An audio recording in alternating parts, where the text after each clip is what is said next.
Ladies and gentlemen, welcome to my podcast, Girl with the Camera. In this episode, it's my pleasure to be talking to a film director, producer, and screenwriter, Jonathon Truax. His feature film, Hollow, will come out on January 1st, and it will be available on Prime Video, iTunes, and Google Play. To give context to my viewers and listeners, can you just shortly, without spoilers, tell me what The Hollow is about? It started out in the direction of being a horror film, and it quickly crossed over more to psychological thriller than anything else.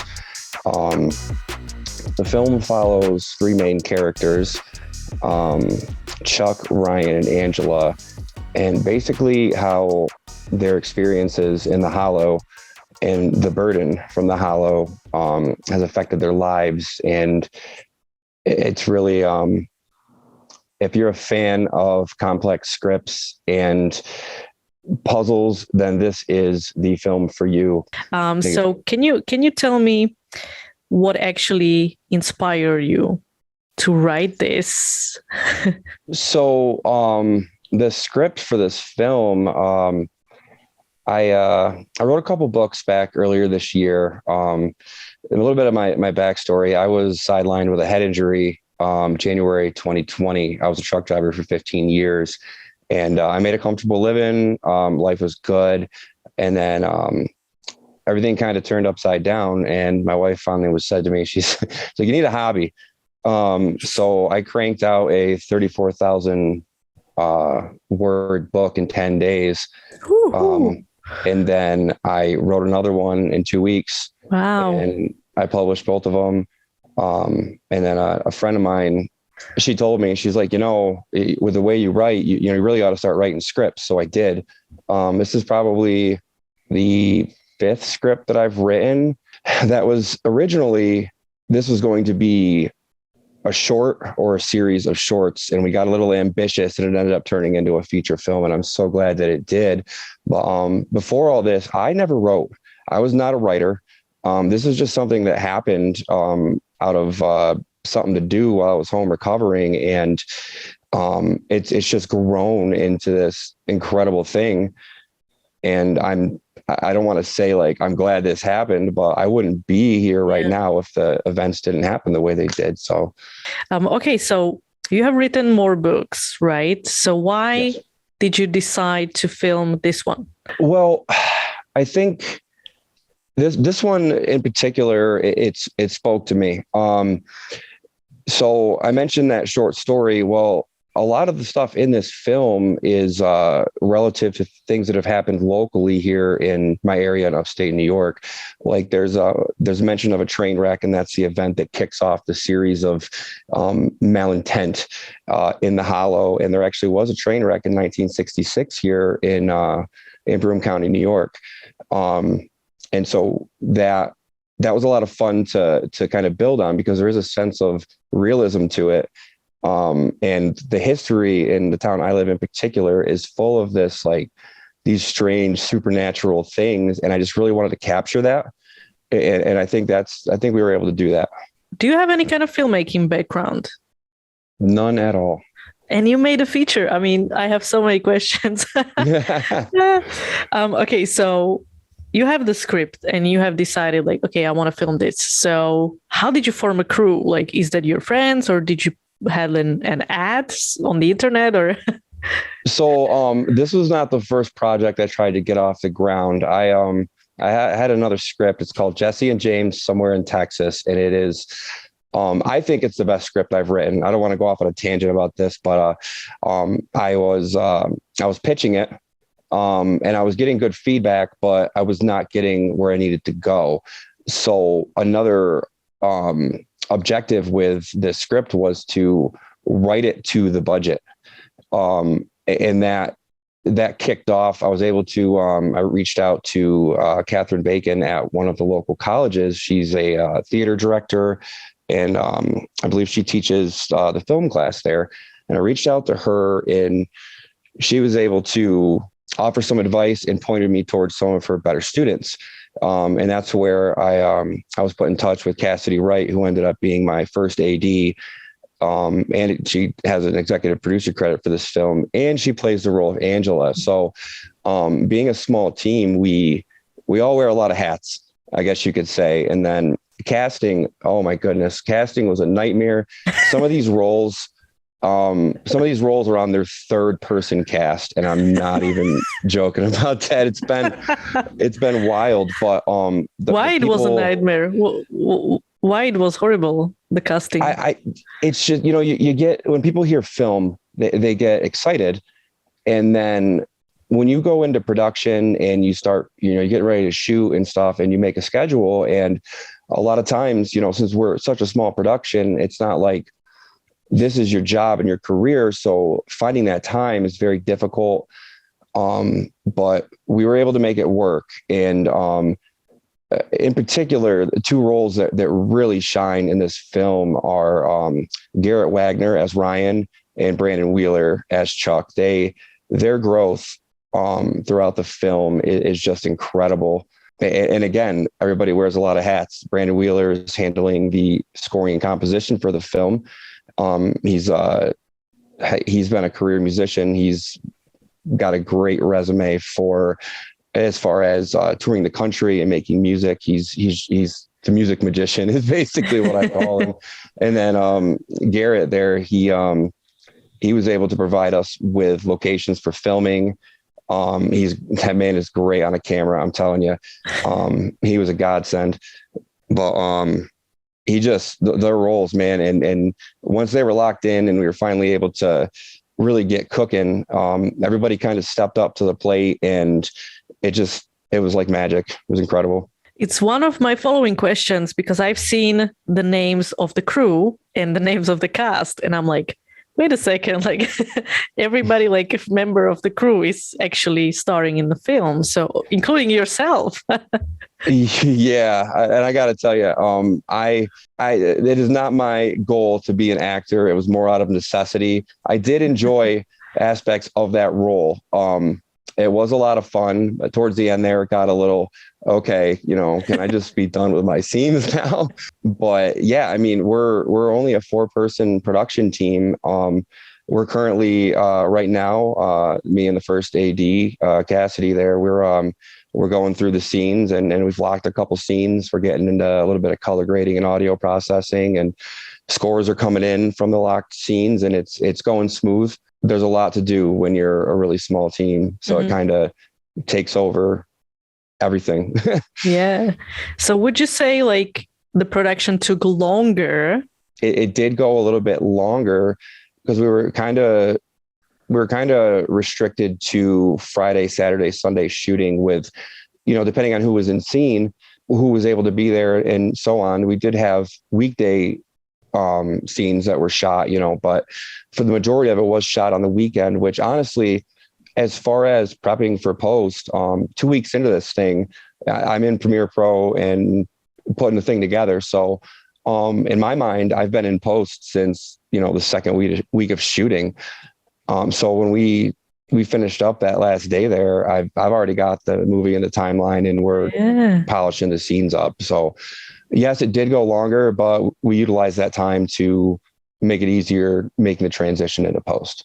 So it's going to be ready by the January 1st. Yes. You can count on it. I'm working around the clock. I know Cassidy is too. The scoring is coming in, and the team's working hard. Good. So I don't think it's going to be an issue for us. We're pretty good at adapting to any scenario that kind of falls upon us. Good. So in terms of directing, like how much input do you allow from others on set? The one thing that was really cool about our team is that being a small team, you're able to individually or as a group listen to team members' creative ideas. And so honestly, it's like you get the best of both worlds, I guess, in this sense, because, you've got this script that you wrote, your script, whatever. And then other people get eyes on it and they're in the scenes. And sometimes those ideas, when they're the one playing the role, sometimes it just works out better because the way they play the character. There was a couple on the fly shifts that we did throughout production. And honestly, they ended up making the film better. So, I mean, it's important to listen to the creative ideas for a couple of reasons. One, you certainly don't want to be dismissive towards your teammates. That's your team. And two, you know, when you have someone that can think outside of your box and they can come at it from a different angle, a lot of times, you know, the cumulative effort for creativity just far surpasses just, okay, this is what we have written. We're just going to do it this way. Mm-hmm. So I guess you could say probably more than you would expect. But it's good. It's teamwork, you know? Was there any like really cool improvisation from any of the actors like that you really liked? Yes. One of one of my cast members shines with kind of being able to play on the fly. And there's been times where we capture the scene and then we've gone back and, okay, let's take it from here.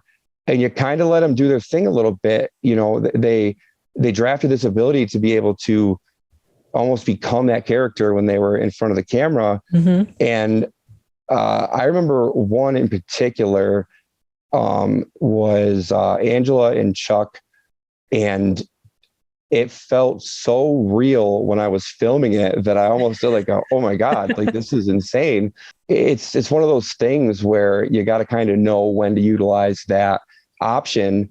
And sometimes, you know, you do it. Okay, this is the way it's scripted and formatted. Then other times, you know, you bring it in, but they did shine when given that opportunity. They really did. You have a lot of blood in the trailer. So like, did you buy it? Did you make it? Like, how much have you used? And also, was there like at any point some people around you that has seen you and be like, oh my God, what the hell are you doing here, guys? Like full of blood.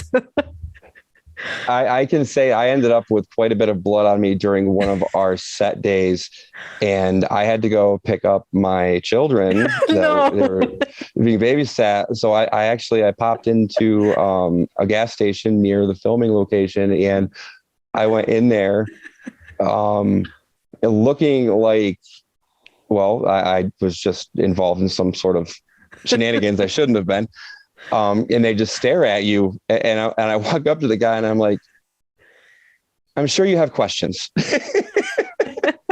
and he just stared at me. He's like, nope. I'm like, okay, whatever. But, you know, yeah, so there's, as far as the blood in the film, one thing we really tried to stay away from was getting campy.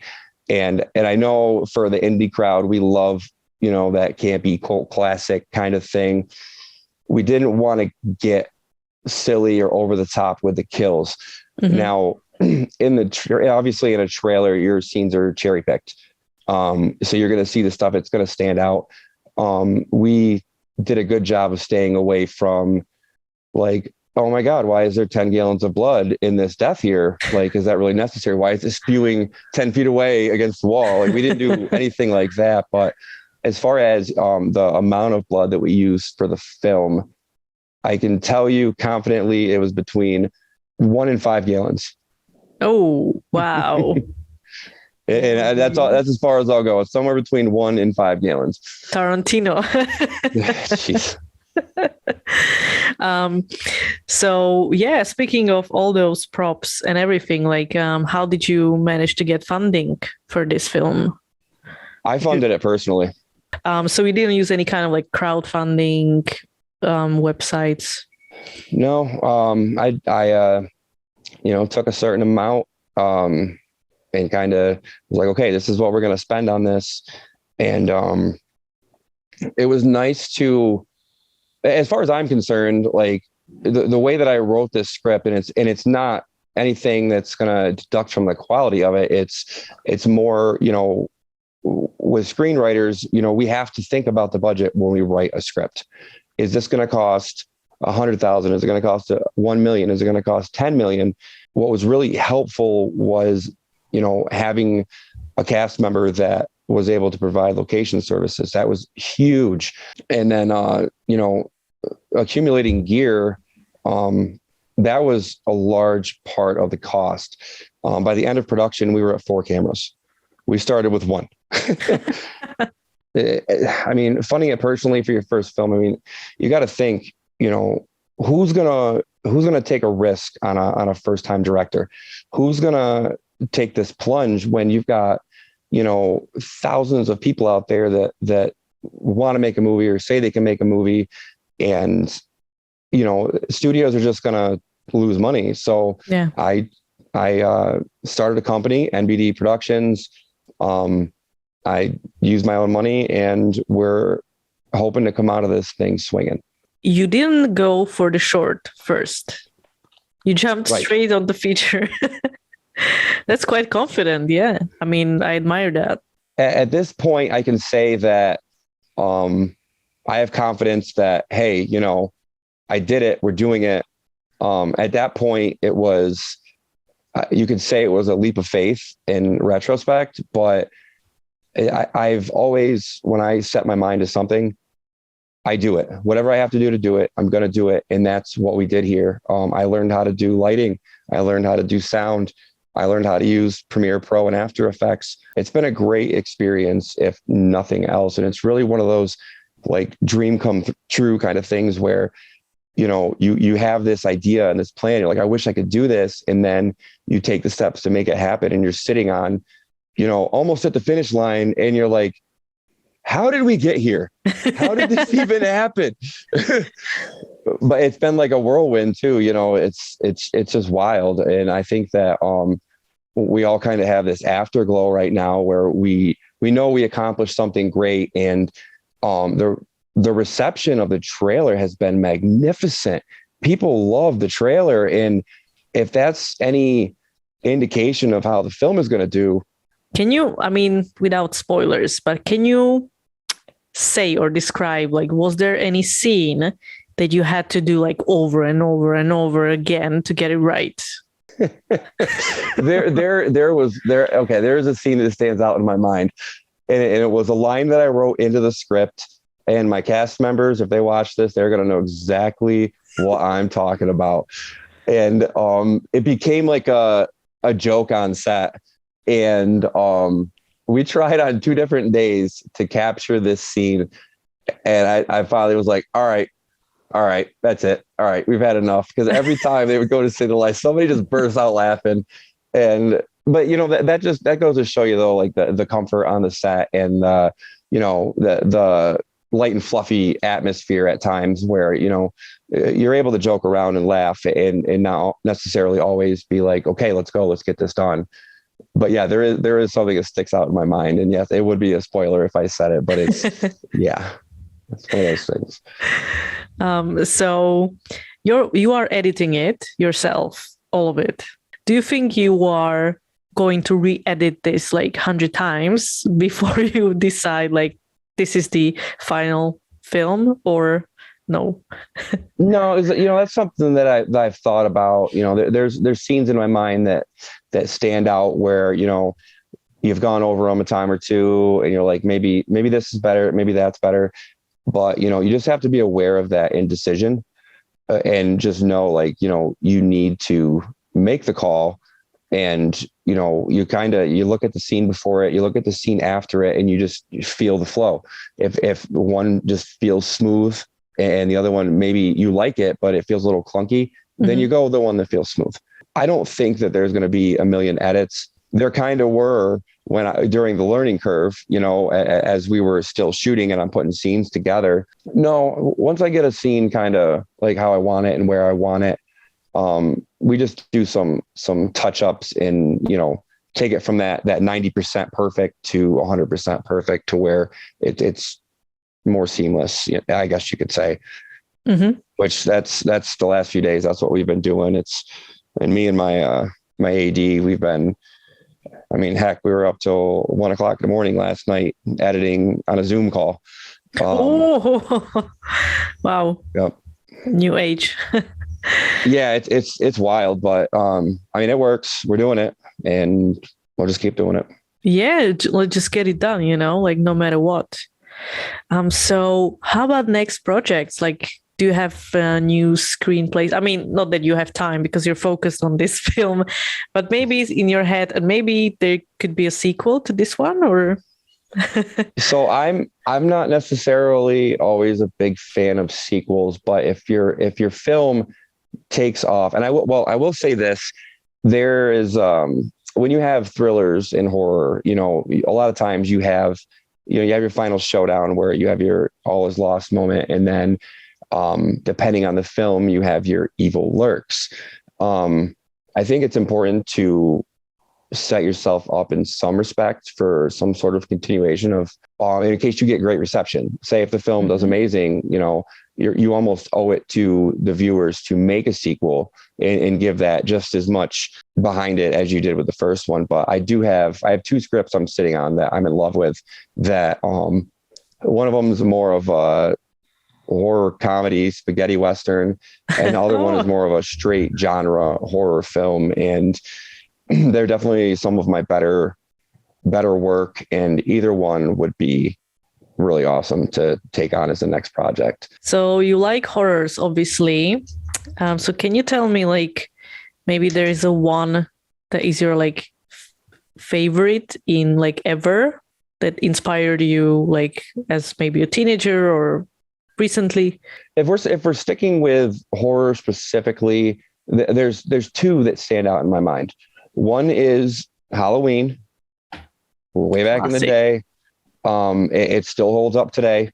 Yeah. You could watch it right now, and it's a great film. Another one is Southbound, and that is it's a horror anthology, and I recommend it to anyone. If you're a fan of horror and good writing, Southbound is a great movie to watch. So you published 2 books, because I would just want to like closing, but can we get them somehow? Can we read them somewhere? Yes, they are available for purchase, either paperback copy or ebook on Amazon. You can look it up right there. Or if you have Kindle or something like that, you can just throw my name in there, Charles Jonathon Truax, and you'll find my books. But for now, screenplays and directing is where it's at for me. It's just, you can take your vision and instead of it's contained to these 2 book covers, it's open for putting it to a screen and living, playing it out, and to me, that's where it's at. Like, let's say 20 years ago or 10 years ago or whatever, like, did you ever think you would make a film, like a feature film, ever? No, absolutely not. Not a chance.